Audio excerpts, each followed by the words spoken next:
with a vinyl fence. He said, no, you wanted the wooden fence right back up.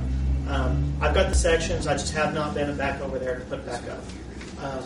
So I apologize, and I will make it right. I know that your fence doesn't go all the way around, but I do plan on making it right with both of them. So I know it doesn't make up the past couple of years, but I just wanted to let you know that I was sorry. Okay, thanks, Shannon. According to your calendar, if you do not have financing secured by May 6th, what's the total cost do you estimate to redo this? I am still waiting on my. They said that it won't have the lumber estimates and the yards that I'm going to need for the footer until next week. So you don't have any idea what the cost of this is? I've got. I'm asking for $20,000 from the banks to put up the shelf. Okay, that gives us some idea. I will share with everyone, we did get an email that was forwarded to everybody from Lynn Wells. She couldn't be here tonight, but she was rather adamant she wanted the property taken down.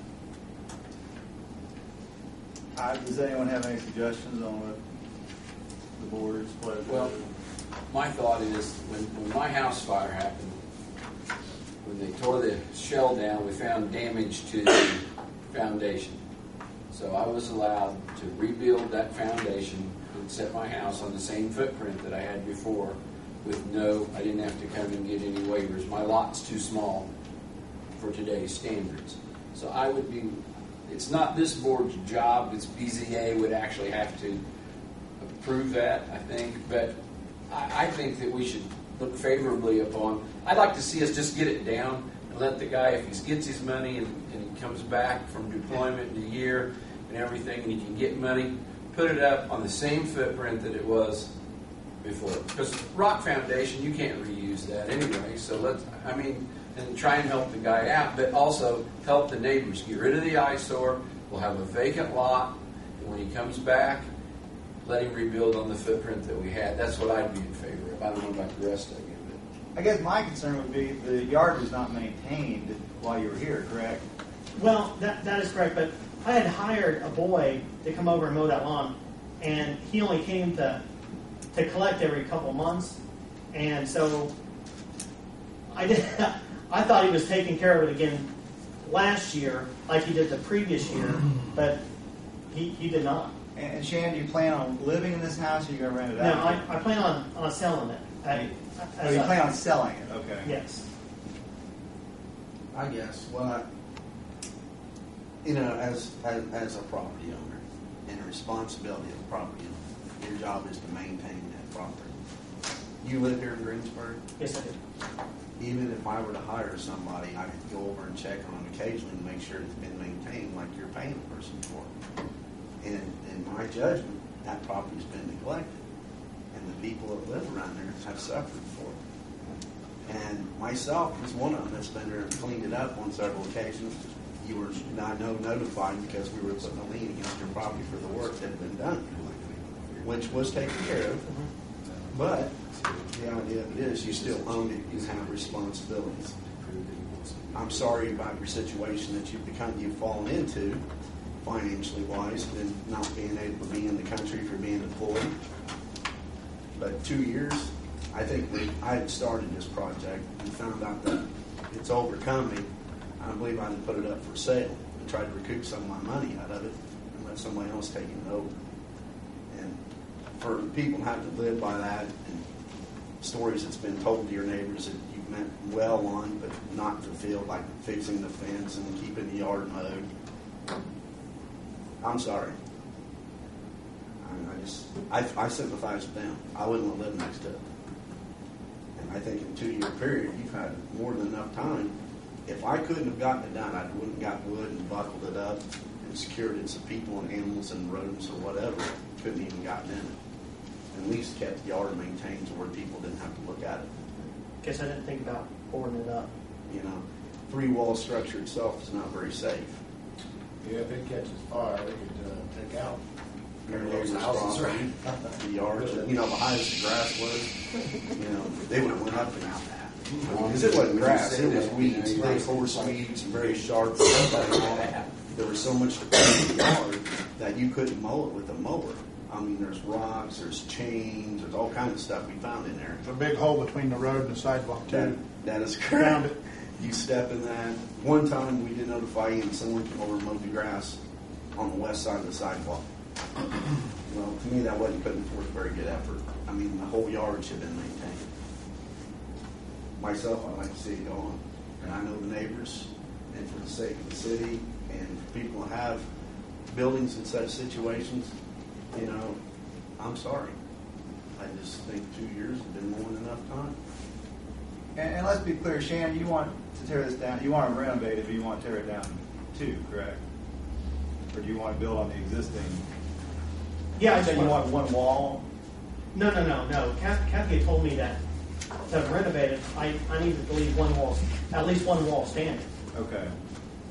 or else I'd have to get the zoning commission involved and everything else. So that's what I did. Okay, but if that were not the case, you would be in favor of tearing this down, starting over again? Yeah, if I could, yeah, I could have it torn down in a couple of weeks. I don't think your neighbors would object if the house was completely gone and the lot was maintained and if you were granted permission to put a footer in it and rebuild a new structure on it. I would prefer that also. That way I could have, time to take care of it. I'd say, I think what I'm hearing is we all would really like to see this probably torn down to the foundation, and I think that's going to be better for you too. Maintaining the property at that point, there again, that's going to be your responsibility, Shannon, and being employed, that's going to be tough. I'll hire that out. Okay. But I guess our choices tonight are to go ahead and request it be demolished or consider this time frame. And if you do not have financing by, according to your calendar, May 7th, Right. you would tear it down at that point. And how would you tear it down without financing? Make payments on the destruction of it, like I did with the back half of it. So would the city tear it down at that point? Well, no, I mean, Yeah. Bruce has already said he would take payments to have it Okay. torn down Okay. and haul it away. And then Jamie, you said maybe moving that up. Well, I was just thinking, I didn't want to, I understand everybody's thought process on this. I was just thinking if he's not going to be able to rebuild, maybe we could give him until our next meeting to actually secure financing, and if he doesn't have it by then maybe we make our decision. But if we're considering letting him turn it down, if you tear it down, the only problem is we can't promise you that you can build back on that permit. It's not this board's decision. But I think that would be a rational decision given the time and effort everybody's put into this. And then at least you'd have an option at that point, Shannon, to build if you get the variance from the BZA. I think they would, yeah. I think they look. Yeah, this isn't favorably member of the BZA on our board, Roy, so I think they'd look favorably on it. Okay. Well, I guess my question with that, how would I start that process? Of appealing to the BZA. Yes. Well, I think the biggest thing you're after is whether he's going to get financing, correct? Correct. So, I mean, if you go to a lender and at least get a letter of credit or something stating that we agree to provide you with this, with this funding, then that tells us that the project has at least a partially green light to start. The direction I'm going is we would require that by our next meeting, so you have 30 days Okay. to prove to us you secured financing. And then at that point, we would move forward, and I guess could it be BZA that? I don't know if he could make the agenda or not. Well, and again, that's a situation where, as quick as Kathy gets back in the office, you just need to open up communications with her. Okay. And I think that's a lot of what the problem has been. The communications, I think, has laxed. And again, with his deployment and him not being available, I understand his problems. But we can only act on stuff whenever. Yeah, and again, when you get this done, you're going to sell the property, right? And I feel a little bit better about that than having you haven't had a good history with remedies.